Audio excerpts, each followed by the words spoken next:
Good morning, dear Sangha. Today is December the 29th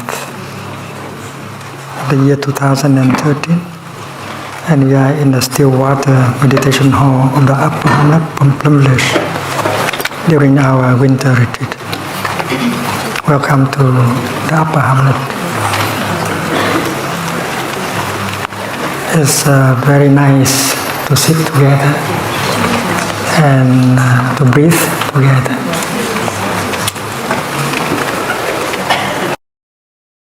It's very pleasant. When we focus our attention on our in-breath and out-breath, we bring our mind home to our body, and we are really there in the here and the now.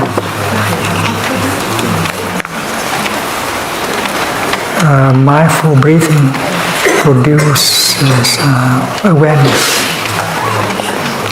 Breathing mindfully, we know that we are alive.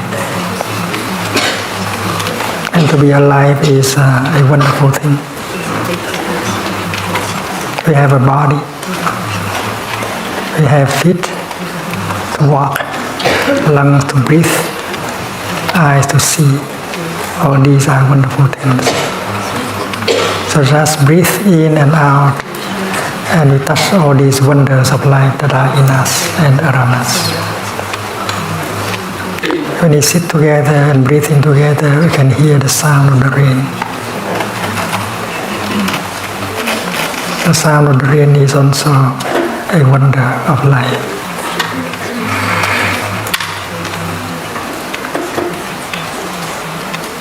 In us and around us, there are wonders of life. With mindfulness, we can get in touch with them, and that can help nourish us and heal us. And that is why mindfulness is a source of healing and nourishment. And mindfulness does not come from the outside. We can generate the energy of mindfulness by walking, sitting, breathing, doing things. We can do everything mindfully.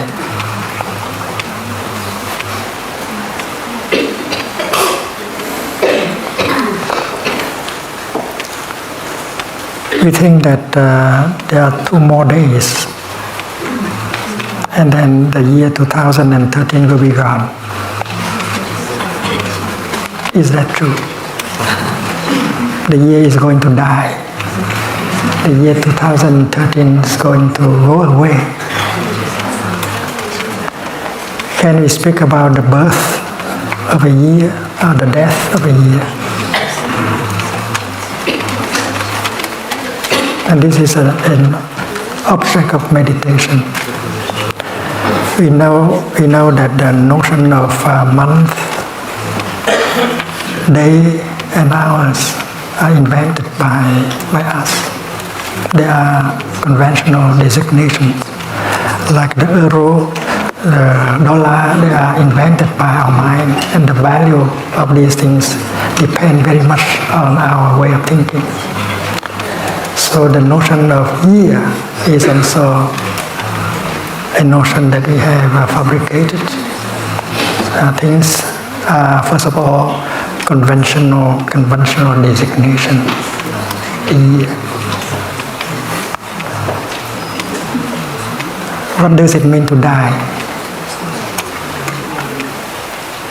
To die means from being you suddenly go to the realm of non-being. Will that happen to the year 2013? In 2 days, there will be no more 2013. And the year 2014, we think that it is not there yet. It will come in 2 days. And you can speak about the birth of a year. Where is it now, the year 2014? Can we touch it?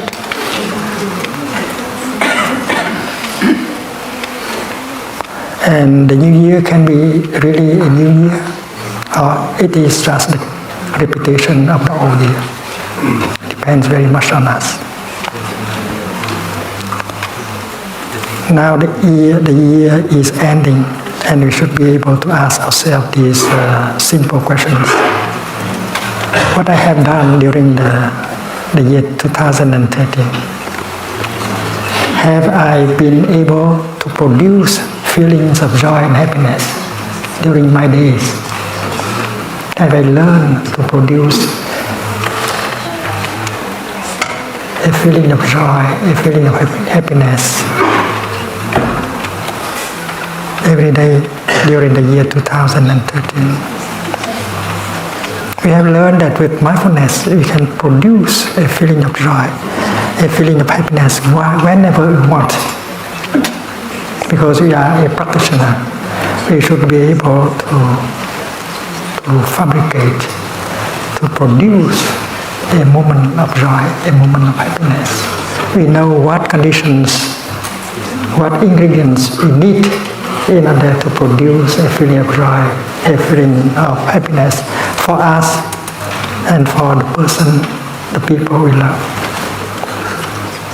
As we are a practitioner, we should be able to produce a feeling of joy, a feeling of happiness to nourish us and to nourish the people we love. Have we done that during the year 2013? Yeah, 2 more days.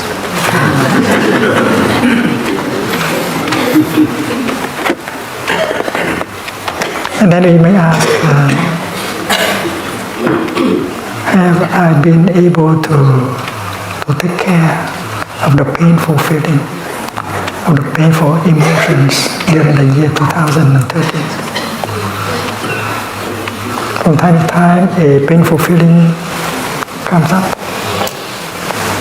or a strong, unpleasant emotion comes up, and have we been able to handle them, to calm them down, so that it will not be a source of suffering for us and for other people? Because as a practitioner, we should be able to handle a painful feeling, a painful emotion. We should know how to calm down a painful feeling, a painful emotion, or even transform it into something better, like compassion, friendship, forgiveness. Because pain and pleasure are all organic. It's like love and hate. They are of an organic nature. If you don't know how to handle love, it can turn to be something else, like anger or hate. And if you know how to handle hate and anger, you can turn it back into understanding and love. And all these things you can learn as a practitioner of mindfulness. And if we do not master the practice of generating joy and happiness, if we do not know how to handle painful feelings and emotions, we are going to repeat that in the new year. And the new year will not be very new. It is only a repetition of the old year. So in order for the new year to be new, you have to renew yourself. You have to make yourself new. And that is why in Plum Village this year we have the sentence, New Year, New Me. I need to have a new me in order to really enjoy the new year. And we have 2 days more in order to prepare ourselves, in order to have a new us, so that we can really enjoy the new year.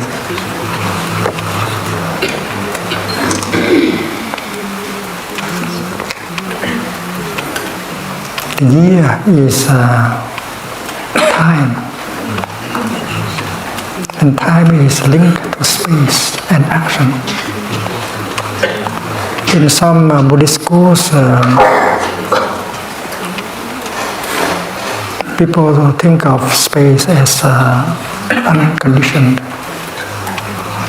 and unconditioned Dharma. But we know now that space is made of non-space elements.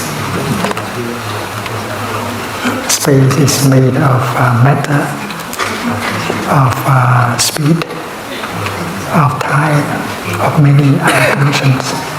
So space is also a conditioned Dharma.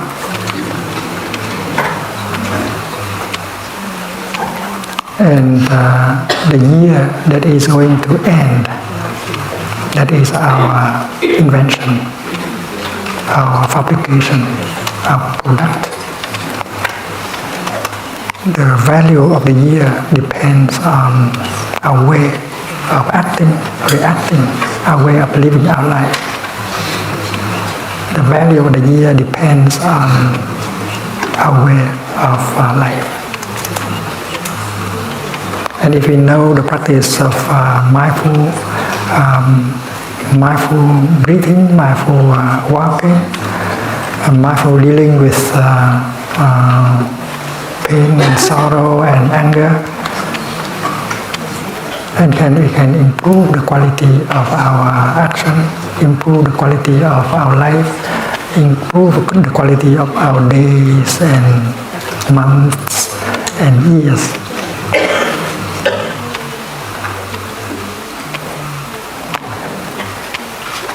Now it is winter time, and during walking meditation you don't see butterflies. These flowers, these small creatures that appear a lot during the month of April and May. And you think that they are not there, the butterflies, dragonflies, and so on. And we tend to think of them as not existing, but that's not true. They are there.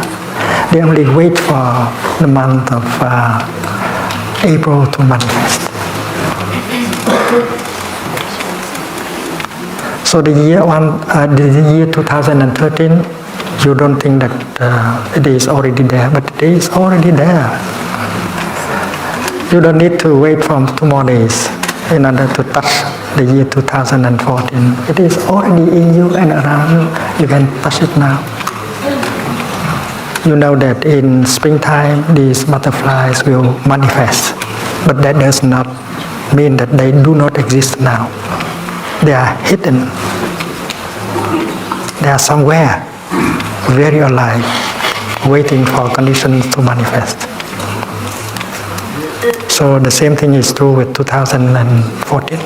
It is already there, and you can already enjoy 2014 even 48 hours before the official announcement is coming.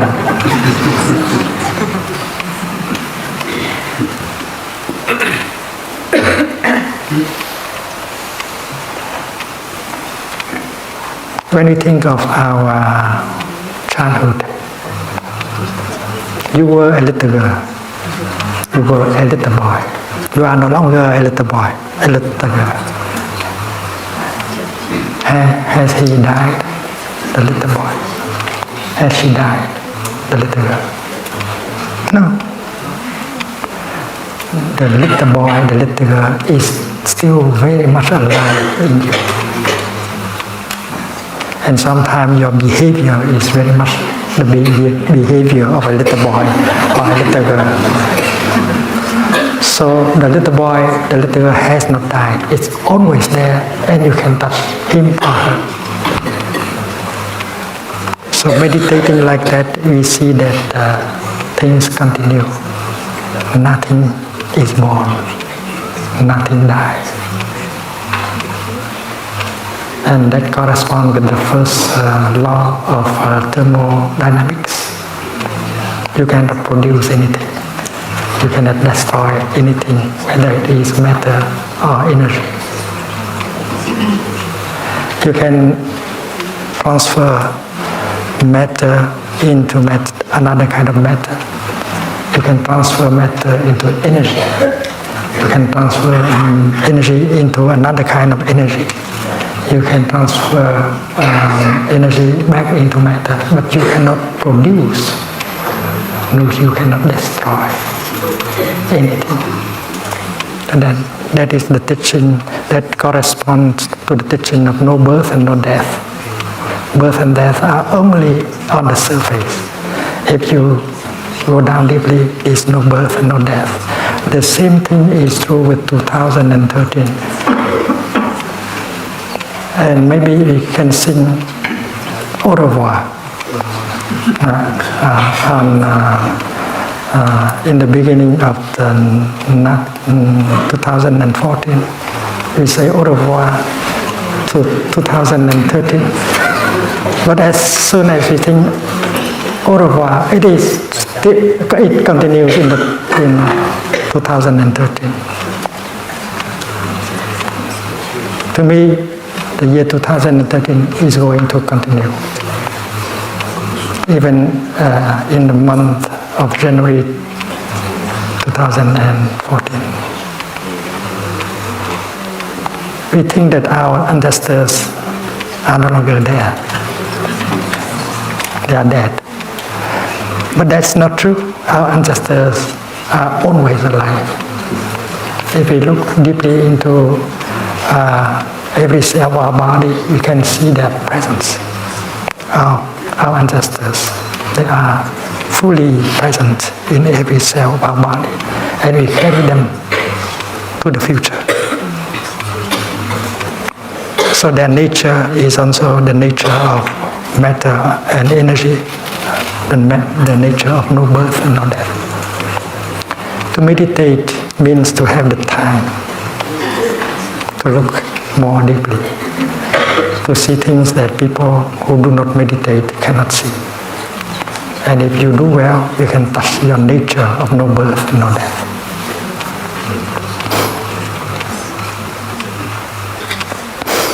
In the year 2013, have you had some difficulties with someone? Have you got angry at him or her? Did you want to leave him or her forever? And did you know how to handle that kind of anger and despair? This morning in the upper hamlet, we touched the earth after sitting meditation. We touched the earth and invoke the name of the Bodhisattva earth holder, Chitigaya. We know that we are all children of the earth, of Mother Earth. And one day we will go back to Mother Earth. Not only you, but that person also. She will and he will go back to Mother Earth like you. In time, the time when you maintain this body, this form of life is short. Maybe 30, 40, 50 years only. And both of you are going to be back in Mother Earth. And when you touch down, when you touch down to the earth, you may be aware that that person and you, both of you are going back to Mother Earth. And the insight will come that the years, the day, the month that are left for us to be together, we should be more compassionate to each other. Because anyway, we will go back to the earth. And if you can touch the earth like that, all your anger, your suffering will vanish very quickly. The practice of touching the earth is wonderful.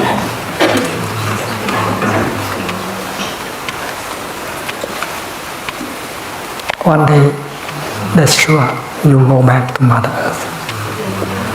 And that person also, that person whom you think to be your enemy, the one who has created a lot of suffering to you, he or she will go back with you to Mother Earth. And both of you are children of the earth. And you have to reconcile anyway when you go back to Mother Earth.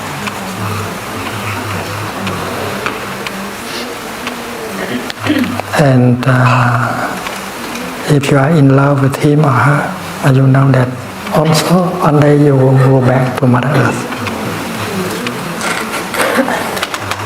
And that is why touching the earth like that strengthens your love, help you to cherish every moment that you have in order to live together. Touching the earth is a very wonderful practice. For myself, I don't think that I need time to go back to Mother Earth. I'm going back to her every moment. I know Mother Earth is in me, and I am in Mother Earth. There's no going home anymore because I am home. I am already with Mother Earth. I don't need to die in order to go back to Mother Earth. It's impossible to die anyway.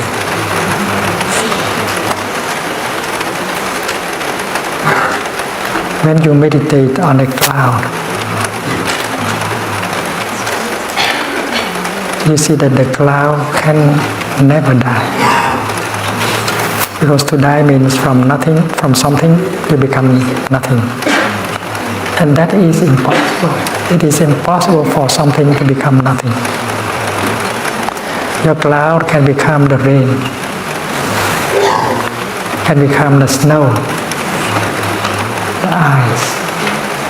But it is impossible for your cloud to become nothing. And to be the cloud, a cloud is nice.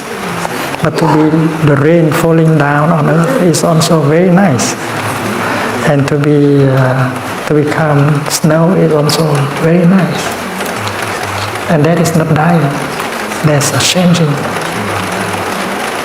form of life. It will be boring if you are a cloud for a long time. You should try to be the rain or snow. So with that kind of insight, you are no longer afraid of dying. You don't die. You just continue with other forms of life. It's like the butterflies. You think that they have died, but no, they're still there. And I can guarantee that in the month of April, they will appear. And you know that they will come back.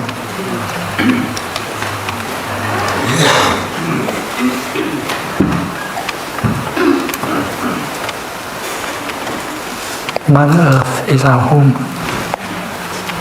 in the here and the now. It's very important to learn to go back to her every moment. And you'll be nourished, you'll be healed.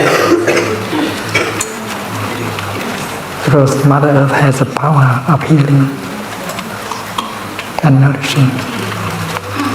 But many of us do not allow Mother Earth to heal us and to nourish us. We are running away from her.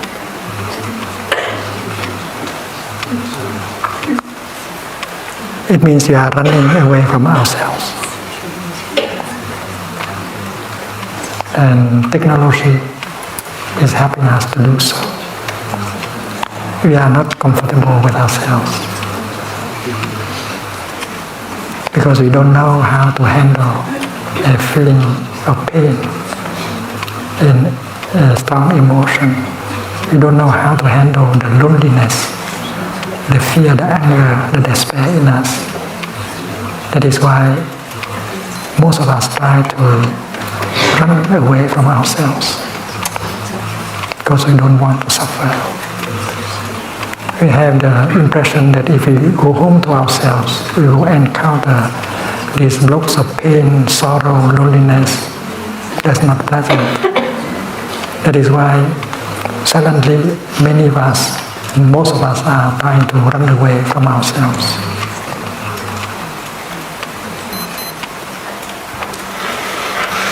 And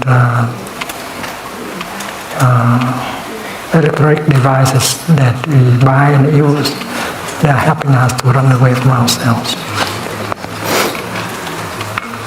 But the practice of mindfulness is helping us to go home and take care of our body, of our feelings, of our emotions. Because with the energy of mindfulness, we are no longer afraid of going home to us.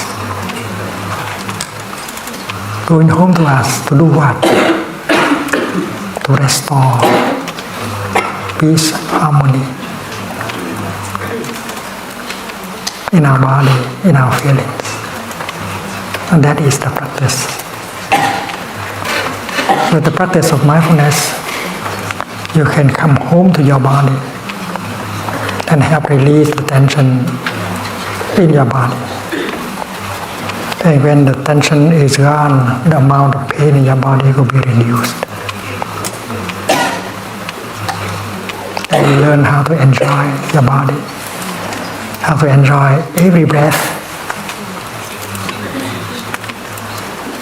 you make, every step you make. Because there are those of us who enjoy every in-breath, every step. We are able to stay in the present moment. We can touch the wonders of life, including our body. We can produce a feeling of joy and happiness with a step, in-breath, and in-breath. We don't want to waste our time. We want to live deeply every moment that life gives us to live. It's very precious. Time is not money.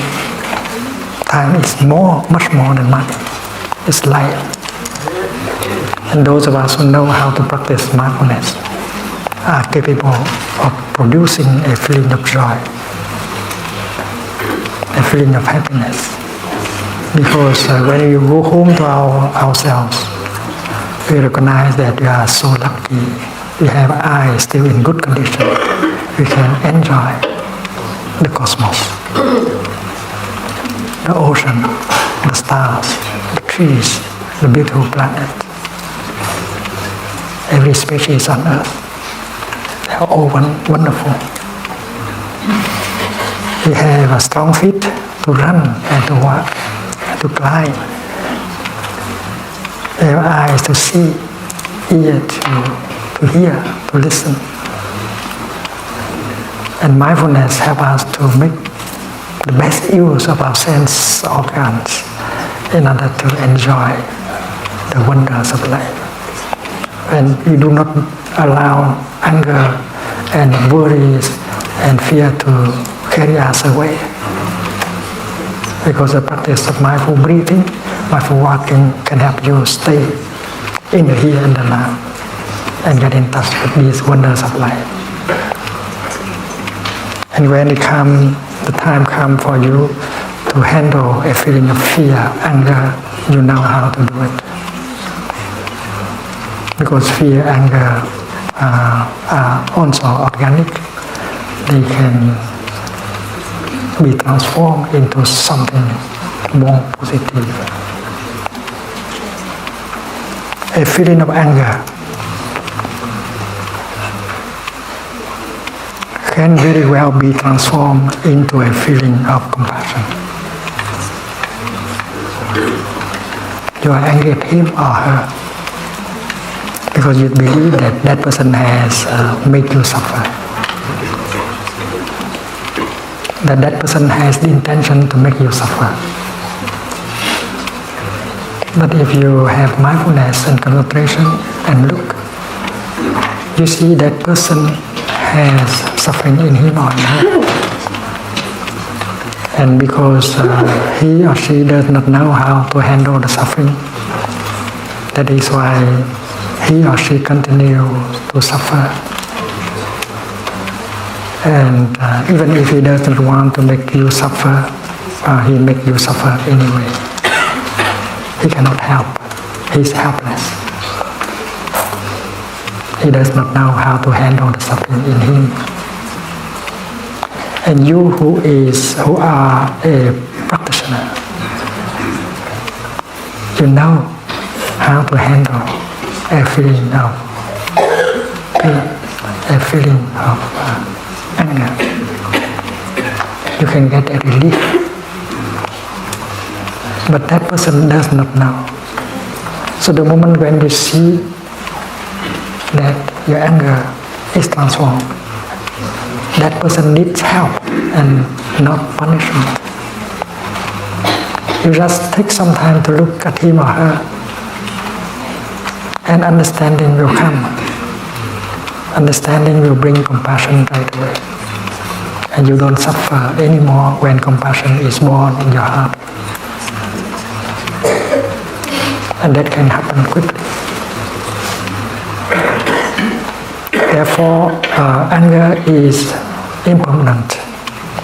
If you know how to handle anger, you can transform it into something positive, understanding and compassion that help you and help the other person also. Without understanding, when you look at him or her, there is anger, reproach, blame in your eyes. And when the other person see you looking at him like that, he suffers. But with understanding and compassion in your heart, well, that compassion and understanding reflects in your eyes, your way of looking, make you feel, make you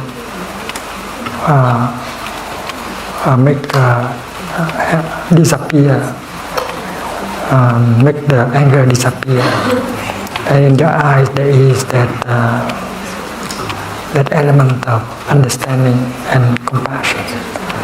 And when the other person see you look at him or her like that, she will feel much better.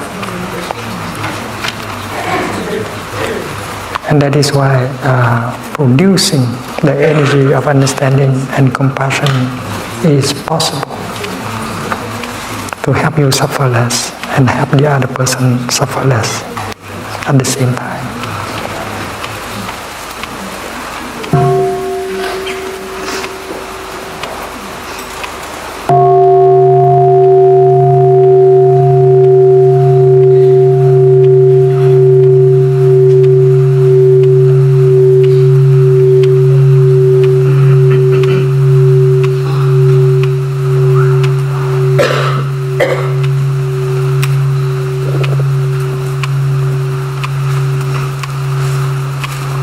And if you know how to master the practice, you can help the other person becoming a co-practitioner. And you with him, you with her, you can practice together and support together on the path of transformation and healing.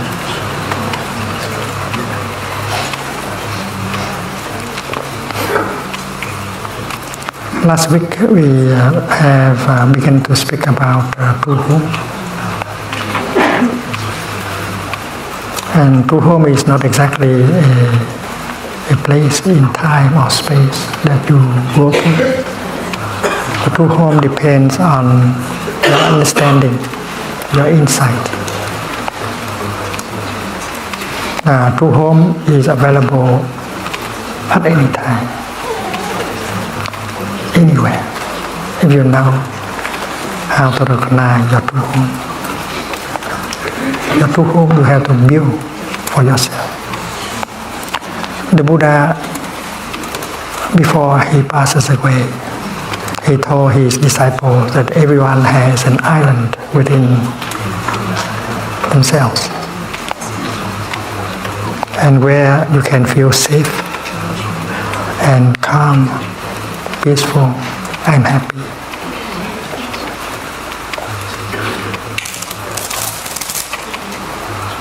That year he was 80,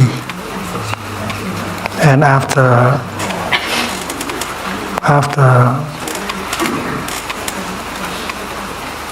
recovering from a big sickness, he spent time visiting groups of practitioners in the vicinity of the town of Vaishali. Groups of monks and nuns and lay practitioners coming together and practicing together.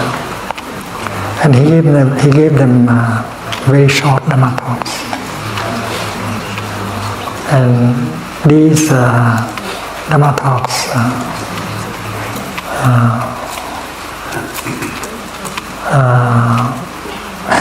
have the teaching of taking refuge in the island within oneself. Be an island unto yourself. And you should not take refuge in anything else, in someone else, outside of you, but you take refuge in the island, the safe island of yourself. The Buddha knew that after he passed away, many of his disciples will feel lost without a teacher. That is why he gave the teaching of Atta Dipa Sarana. Atta is self, Dipa is island, Sarana is taking refuge. He said, dear friends, there is a safe island within yourself, and you have to take refuge in that island.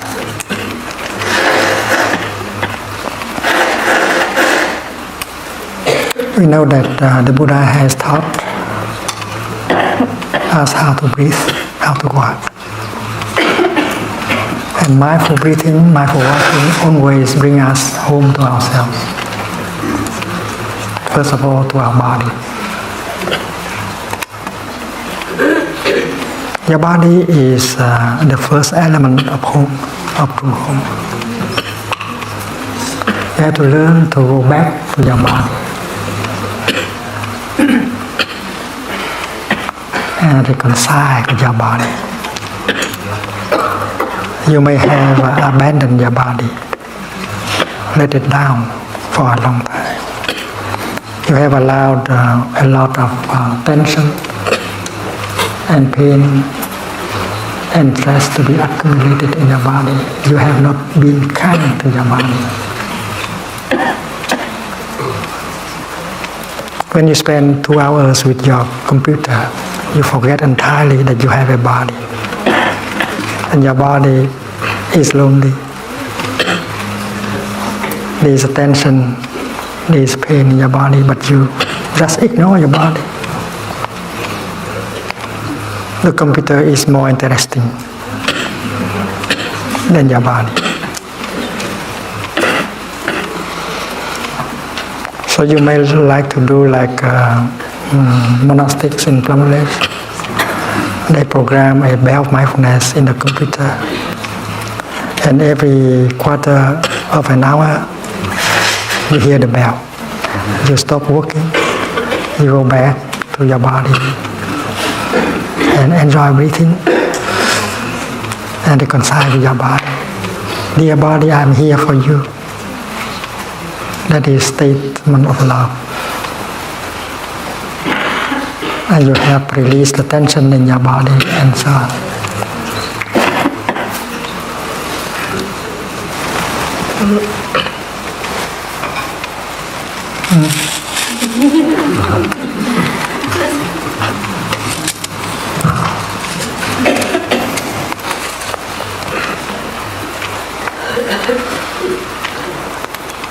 And last time we spoke about the third exercise of mindful breathing,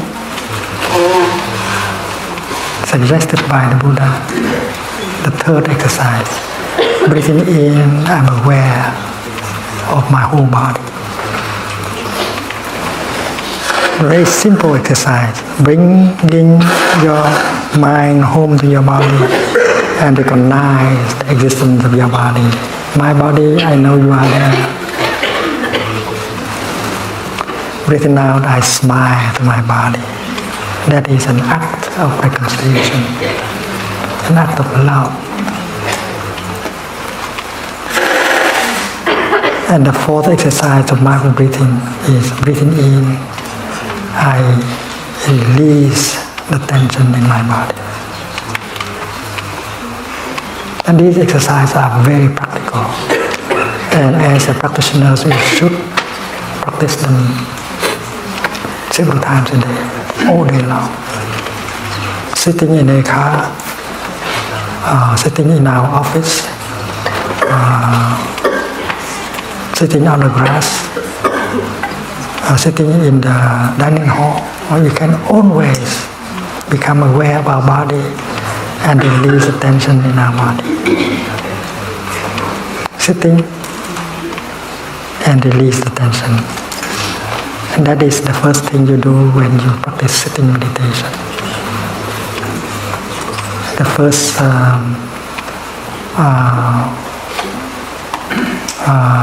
mindful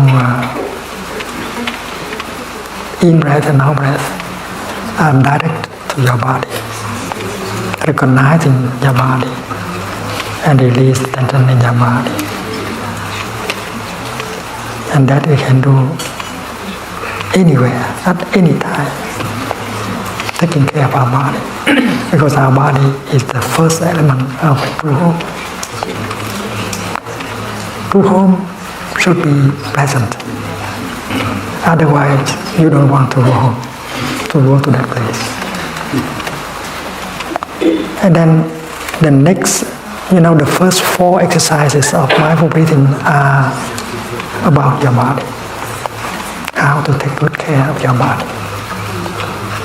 And the next four exercises are about your feelings and emotions. The fifth and the sixth are to create a feeling of joy and happiness.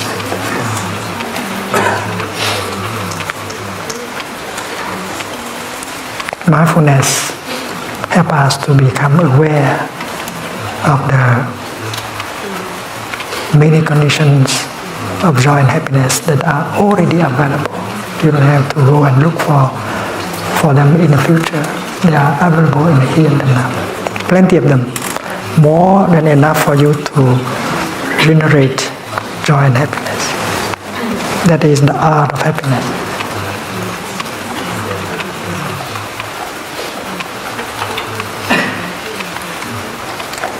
For you to nourish yourself and to nourish the other person.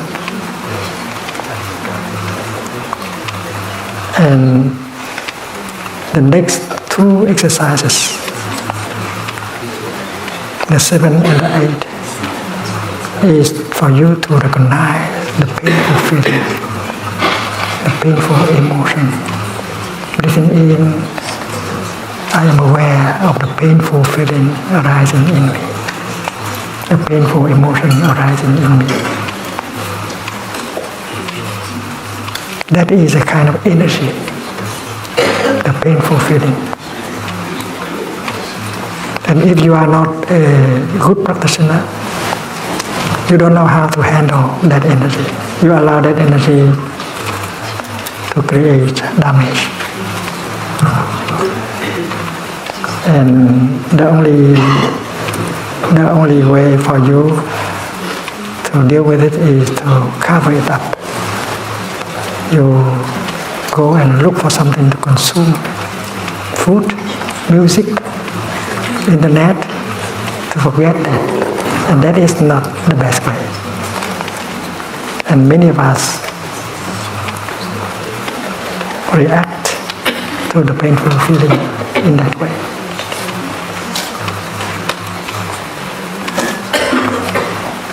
Cover up our feelings, running away from our feelings, because we don't know how to handle.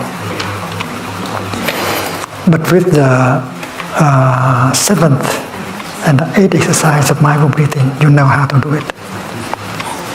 If you know how to practice mindful breathing, mindful walking, mindful sitting, and then you have another kind of energy called mindfulness. And with that second source of energy, you can recognize the energy of pain, and you can embrace it tenderly to calm it down. You do it the way a mother would do for her baby. If the baby suffers, the mother pick the baby up and hold the baby tenderly into her arms and continue to do that. Because the energy of tenderness in the mother begins to penetrate into the body of the baby, and it will bring a relief. So just recognizing your pain and embracing your pain tenderly with mindfulness can help calm it down and you suffer less. That is the 7th and the 8th exercise of mindful breathing.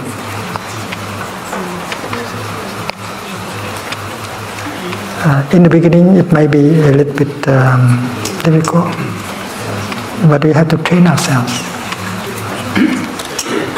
My pain, my painful feeling, I know you are there. I'm not running away from you anymore. I decide to stay and to take care of you. So we do the opposite way. We are not running away anymore from it. We want to stay and take care. And if you know how to handle a painful feeling, a painful emotion, and with the other exercise that follow, you can even transform a feeling of anger into a feeling of understanding and compassion. And then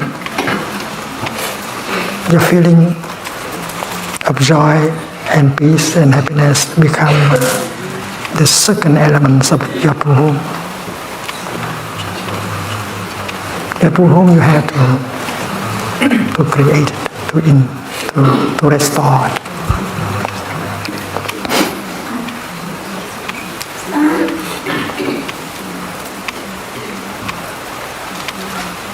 And then when you practice mindfulness, concentration and insight, you look deeply into the situation and you generate the energy of understanding and compassion. The energy of understanding and compassion are the third elements of your true home. It makes your home so comfortable, so pleasant to go back to. Otherwise, if you are afraid of your body, if you are afraid of your feelings, you're afraid of your mental formations, and then you don't want to go home. You are looking for a home, but that's not true. Your true home must be within yourself.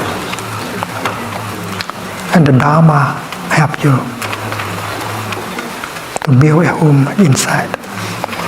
And that is why the Buddha described it, the island within yourself as the Dharma. The Dharma. Take refuge in the Dharma. Don't take refuge in anyone or anything else. Because the Dharma, which means the practice of mindfulness, help you to create a cozy, peaceful, pleasant home for you to come home, to come back.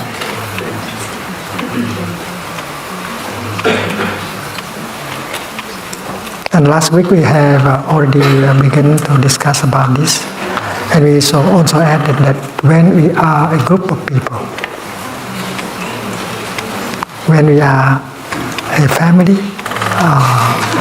a sangha, and if we know to practice mindfulness And then the collective energy of peace and joy and happiness and understanding and compassion will make our family, our community a home. In Bangladesh, I have said that, especially the monastics, no one of us has a salary. No one of us has a private home, private car.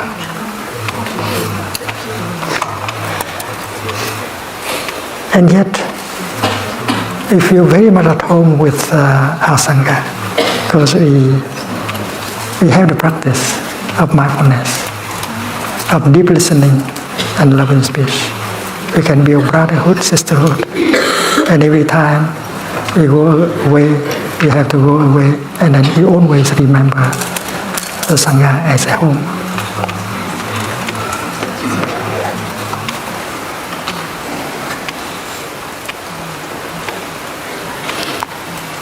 It's strange that in Vietnam, the husband call his wife my home. Nhà ơi. That's what they do.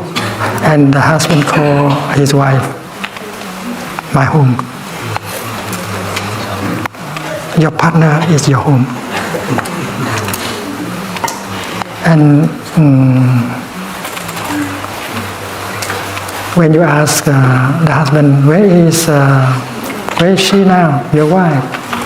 And he said, my home is in the post office. She's come home very soon.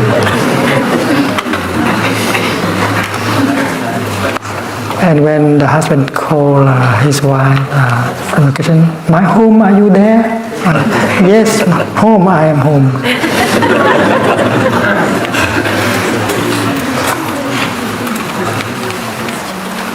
They call each other home, and they refer to him or to her as my home. It means that, darling, you should be my home. You should build a home for yourself, so that I can share your home. That is the message. And everyone in a relationship should be the home for himself or herself, so that the other person, your partner, will profit from the home. So you have two homes, but one home. So Sangha is home. And when you have a happy home, a pleasant home, not only you can enjoy, but you can welcome other friends to come and enjoy your home. Because in your home you know how to generate joy, happiness, peace, calm, brotherhood, sisterhood, understanding, and compassion. And that is the work of mindfulness. With the practice of mindfulness, you can acquire these elements of a true home and build a home for yourself. And your home should not be only a hope. Your home is not in a distance away from the here and the now. Because there is no way home. Home is the way. Every breath should contribute to making you a home. Every step also. So you experience home with every breath, every step.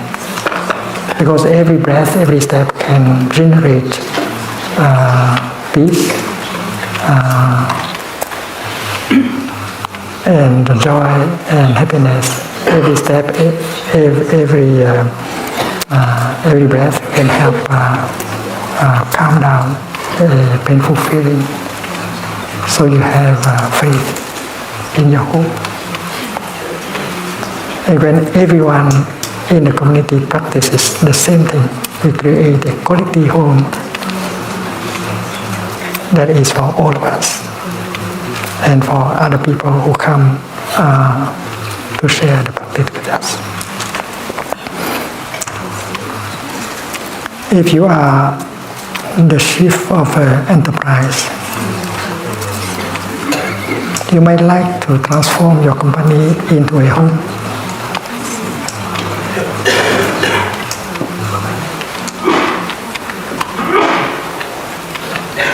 If you know how to make yourself into a home for yourself, if you know how to create peace and joy and happiness, you know how to handle the pain, the sorrow, you are a home not only for yourself, but for your partner, for your company.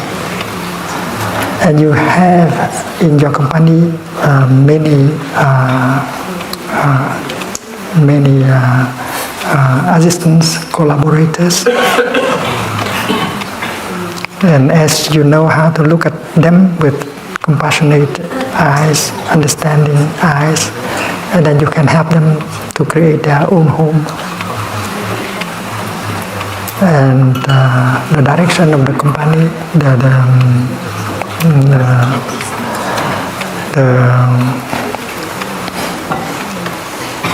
the one who is in charge of the whole company, if they know the practice, they will be together as a home, and they will help making other employees in the corporation practice, and your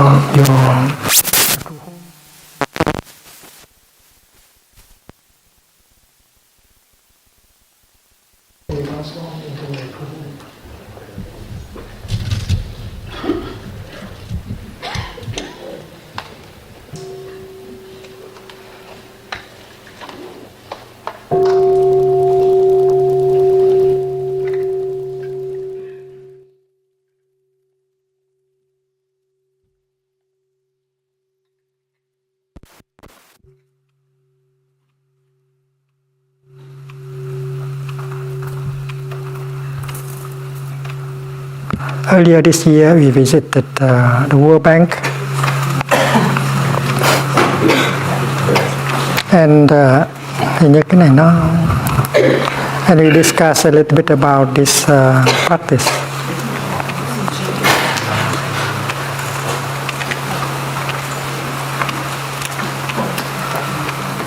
The World Bank is to help people suffer less. In poor countries to suffer less.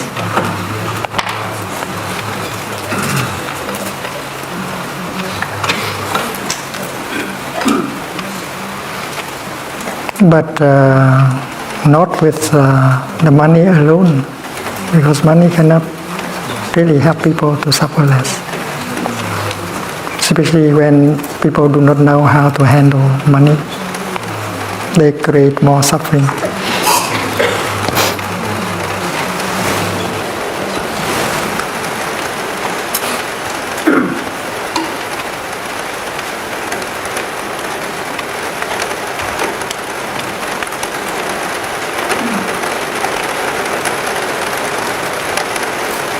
I had 1 hour of conversation with Dr. Kim, the president of the World Bank, and we discussed about this.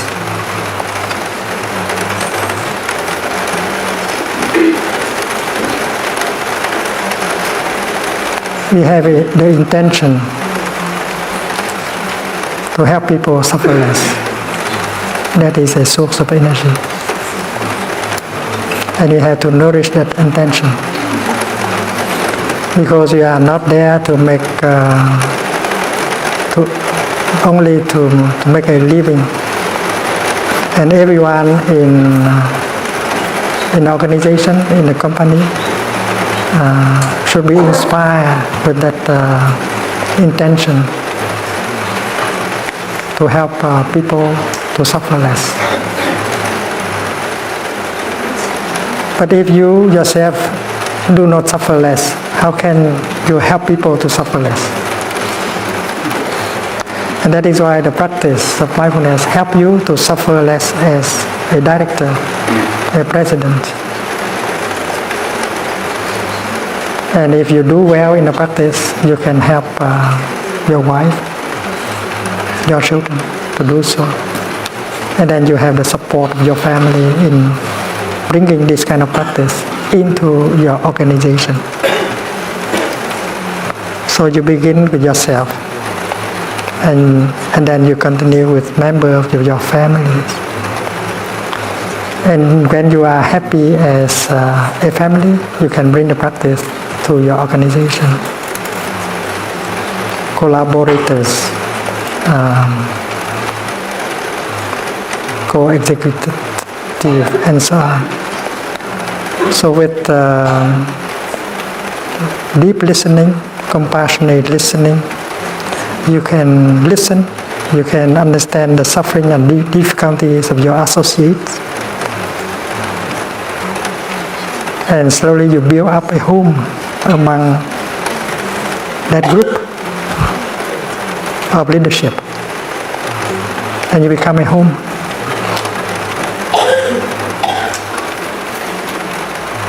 And when there is a harmony, mutual understanding, trust, and then you can easily bring that kind of practice to the whole company, to the whole organization. You can go to them and say, dear friends, we are not only here to make a living. We have an ideal. We want to make people to suffer less. And we, in the administration, we have practice. We have become a home for ourselves. We have enough brotherhood, sisterhood, understanding, compassion, and we want all of us to have that, because it would not be possible to help people suffer less if we continue to suffer a lot. So in companies, in corporations,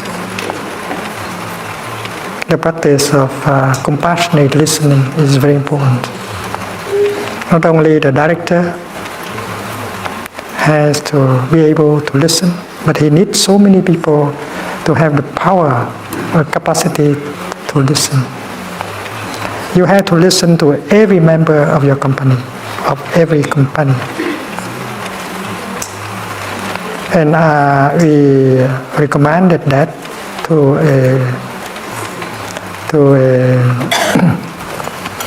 a big company in Hong Kong. Mr. Yeung was a Buddhist practitioner. He owned a very big company, and he is one of the supporters of the Asian Institute of Applied Buddhism. And he was eager to bring the practice of the Dharma into his corporation. And we recommended the same kind of practice.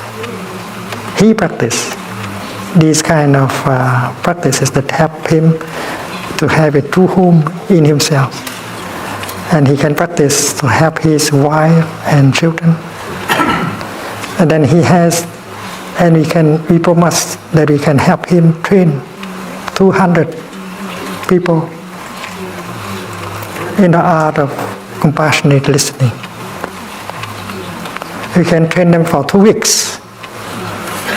And after that, we can select the ones who are capable of deep listening, and these people will go and listen to every member, every employee. Dear friend, we want to listen to you, to know about your difficulties, your suffering. Maybe we can help you.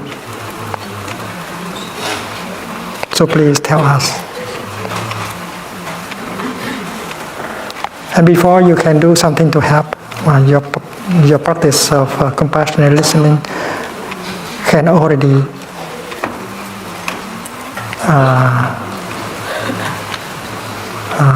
restore communication, promote mutual understanding.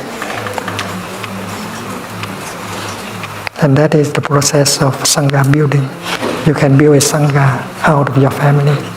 You can build a Sangha out of your company. And if your company is happy, you can realize your dream.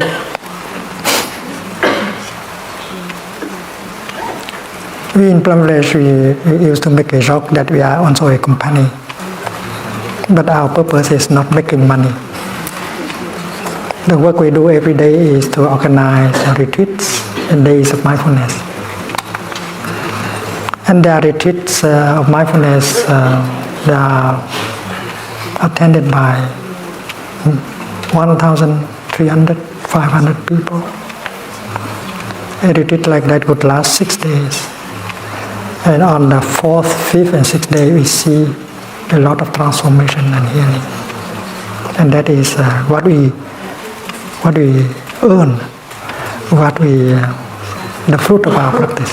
And that nourishes us a lot, brings us a lot of joy and energy so that we can continue. We are able to live simply, but we are nourished by that kind of joy and happiness. We feel that our life is useful. We can help people who suffer less after 4 or 5 days of practice. And we know that in order to continue to do that, we have to maintain our practice. As a community, as a Sangha, we should give ourselves enough time to sit together. In fact, we sit several times a day together. We have this time to sit together, to walk together, to eat together, to exchange our views, experience together. And thanks to that kind of practice, we can be a good community with mutual understanding, brotherhood and sisterhood. If we don't have these kind of things, we cannot organize the practice for other people. So as the chief of a company, you might like to think about it, making your company into a kind of Sangha, sharing the same kind of aspiration, helping each other to suffer less, and then you can help the world, not just making a living.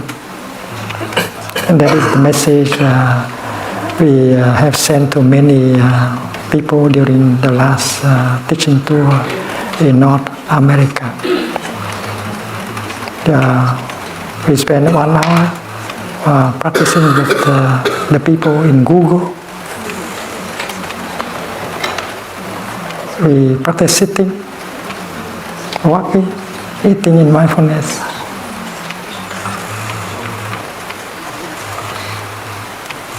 And people in Google, they are very eager to practice. They know the practice of mindfulness will help them improve the quality of life and handle difficulties they meet in their daily life.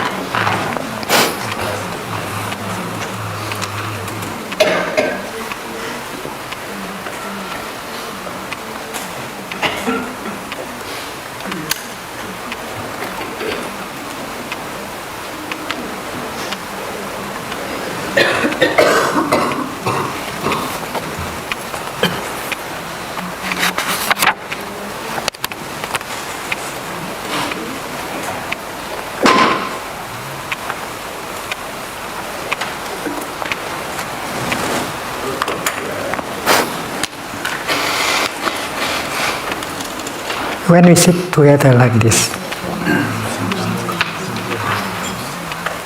there is nothing to do. There is nowhere to go. We can enjoy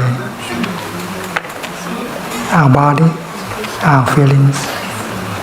With the practice of mindful breathing, we can produce a feeling of peace in our body, in our feeling. And the collective energy of mindfulness, of peace, can penetrate into each of us and help transform, nourish, and heal.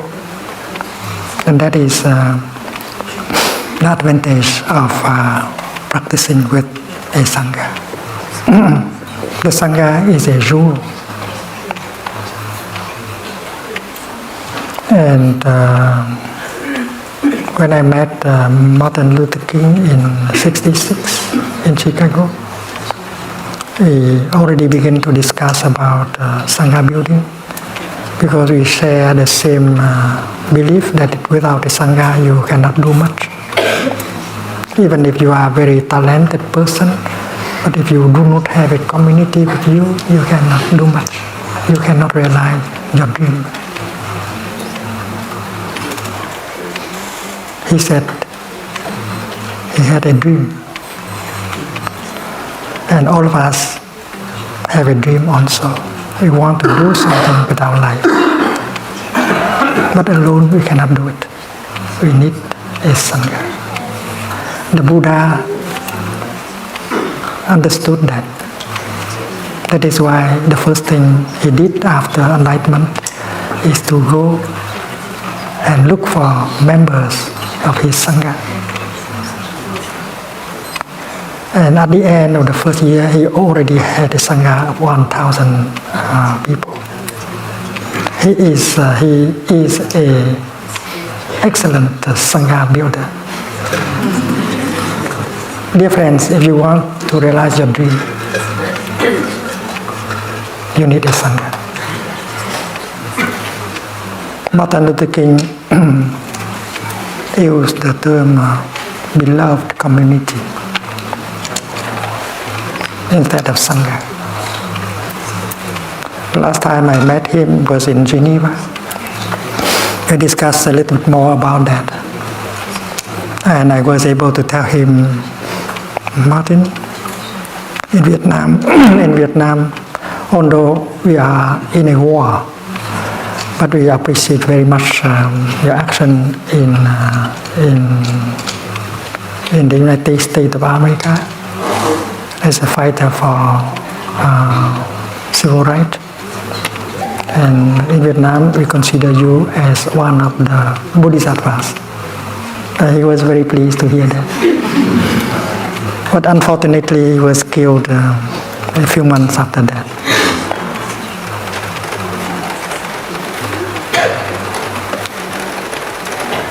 When I hear the news of his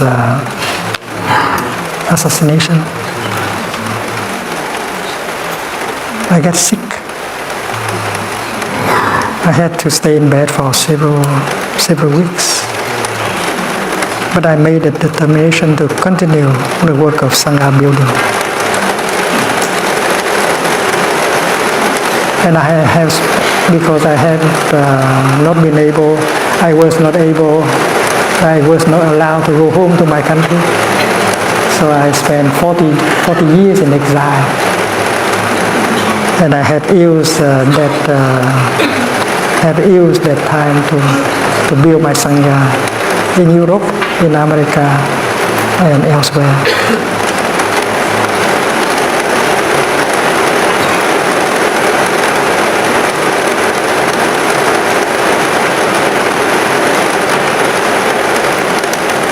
My book teaching about the practice of mindfulness, the miracle of mindfulness, was published in 1974.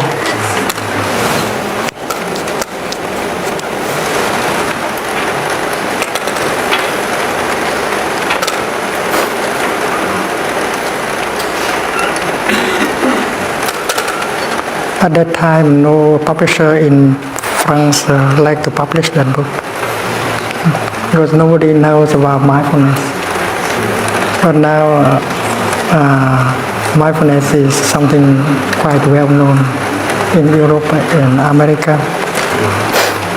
And together with the teaching of mindfulness, we have helped set up many sanghas in many countries.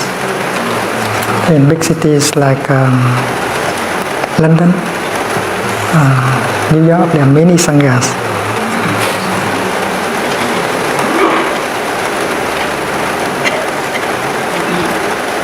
And each of us, as a practitioner, we should think about building a sangha. Your dream cannot be fulfilled if you don't have a sangha. And if you have a sangha, you have a refuge, you have a support. And sangha building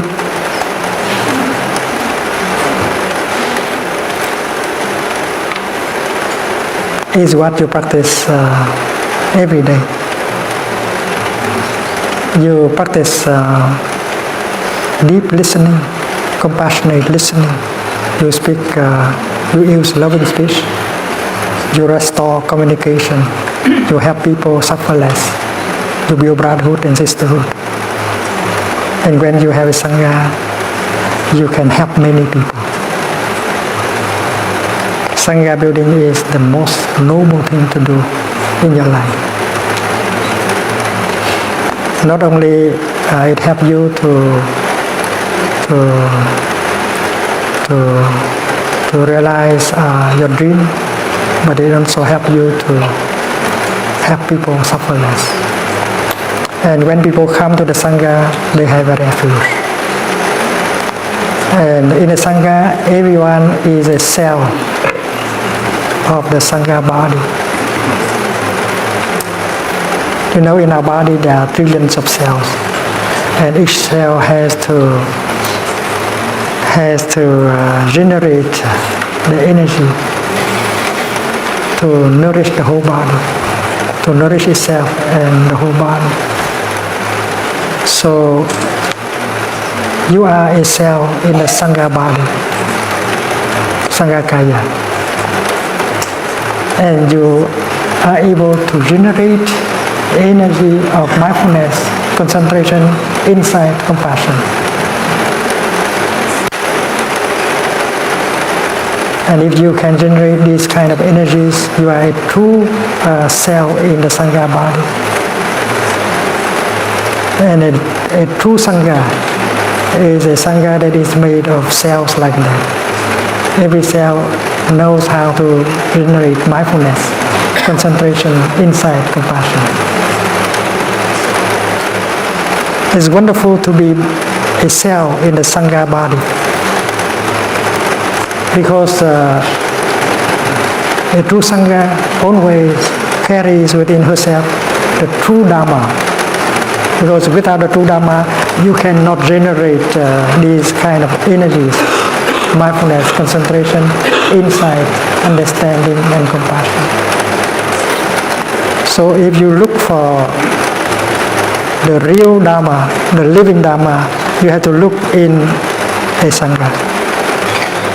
You can look at the dharma in a book or in a tape, but that's not the living dharma. That is the spoken dharma, the written dharma. The living dharma can only seen in a sangha. When the sangha walk mindfully, you feel the collective energy of mindfulness and brotherhood. That is a living dharma talk. Very, very eloquent. The sangha is not saying anything, but the way they walk, they sit, express the living dharma. They are giving a dharma talk without words.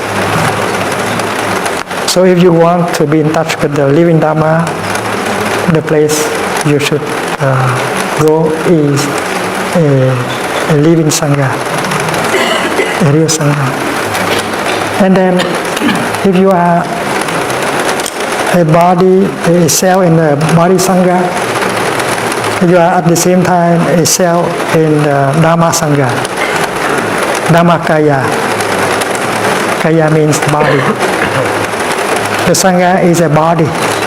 The Dhamma is a body.